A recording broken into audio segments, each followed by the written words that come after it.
Buen día, mi nombre es Juan Ramón Ibarra y hoy les voy a presentar un caso real que más allá de un expediente jurídico representa una profunda herida en la justicia mexicana.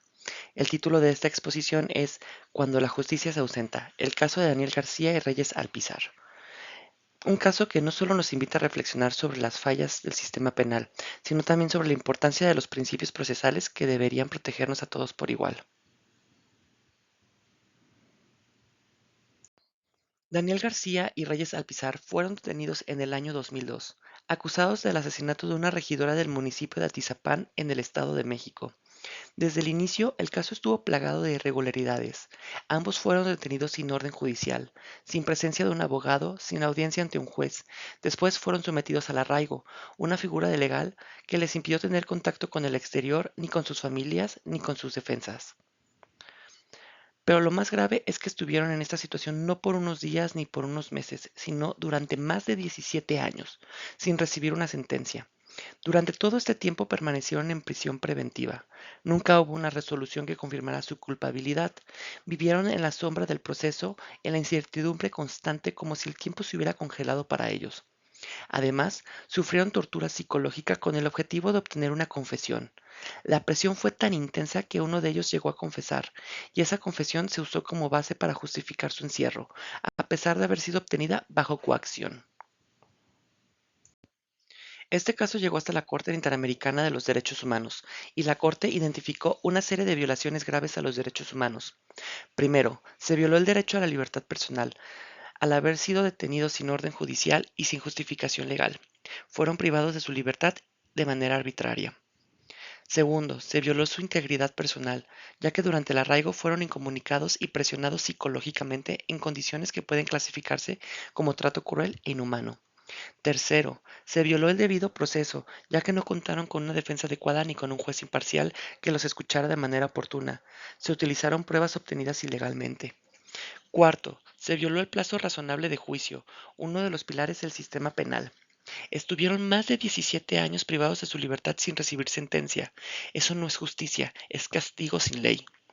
Y por último, se vulneró la presunción de inocencia. Estuvieron tratados como culpables desde el primer momento, sin pruebas contundentes, sin una audiencia justa, sin oportunidad de defenderse de manera efectiva.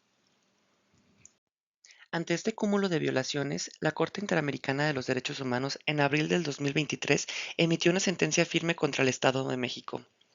En ella establece que México era internacionalmente responsable por las violaciones cometidas. La Corte ordenó tres cosas claves. Primero, investigar y sancionar a los responsables, no solo a quienes ejecutaron la detención arbitraria y las torturas, sino también a quienes permitieron que estas personas pasaran 17 años esperando justicia. Segundo, garantizar una reparación integral a las víctimas, que incluye tratamiento médico, psicológico y una indemnización económica que reconozca el daño causado por el Estado. Y tercero, algo muy importante, reformar el marco legal mexicano, eliminando el arraigo penal y la limitación del uso de la prisión preventiva oficiosa, para evitar que estas prácticas sigan ocurriendo. Este caso pone en evidencia cómo, cuando se violan los principios rectores del proceso penal acusatorio, el sistema deja de impartir justicia y se convierte en un apartado de abuso. El principio de publicidad fue completamente ignorado. El caso se mantuvo fuera del escrutinio público durante años, sin transparencia, sin vigilancia ciudadana.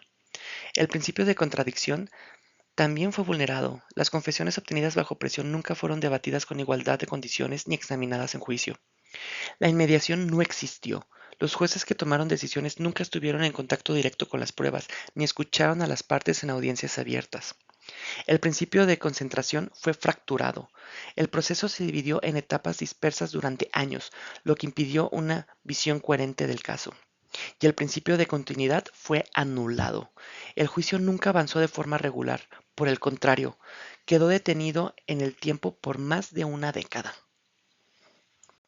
Desde mi punto de vista, este caso no debe verse como una excepción, sino como un síntoma de un sistema que aún arrastra muchas prácticas del pasado.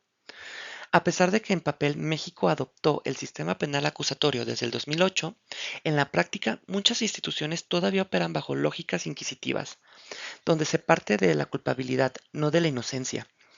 Este caso nos muestra lo que ocurre cuando el poder se impone al derecho, cuando el castigo se vuelve más importante que la legalidad y cuando la urgencia política o mediática sustituye a la verdad procesal. La justicia se pervierte cuando se olvida que su función principal es proteger a las personas, no aplastarlas. Concluyo diciendo que el caso de Daniel García y Reyes Alpizar es más que una tragedia personal, es una advertencia. Nos muestra lo que puede pasarle a cualquiera cuando los derechos no se respetan desde el primer minuto de una detención. Pero también es una oportunidad para reflexionar, para exigir y para cambiar lo que no funciona. El respeto a los derechos humanos no es un lujo ni un obstáculo para la justicia, es su condición más básica, y sin ese respeto absoluto simplemente no puede haber justicia. Para cerrar, quiero dejar una idea muy clara. El caso de Daniel García y Reyes Alpizar no es solo una historia de injusticia, es una advertencia a lo que puede pasar cuando los principios del proceso penal son ignorados y cuando el sistema olvida que su razón de ser no es castigar, sino proteger. Hoy ellos recuperaron su libertad, pero no pueden recuperar los 17 años perdidos. Eso nos obliga a no mirar hacia otro lado. Nos recuerda que la justicia debe ser inmediata, imparcial, humana y siempre legal. Porque cuando el Estado se vuelve sordo a los derechos, cuando se encarcela sin juicio y cuando el poder decide antes de escuchar, la justicia ya no está presente, ha sido sustituida por el abuso. Muchas gracias.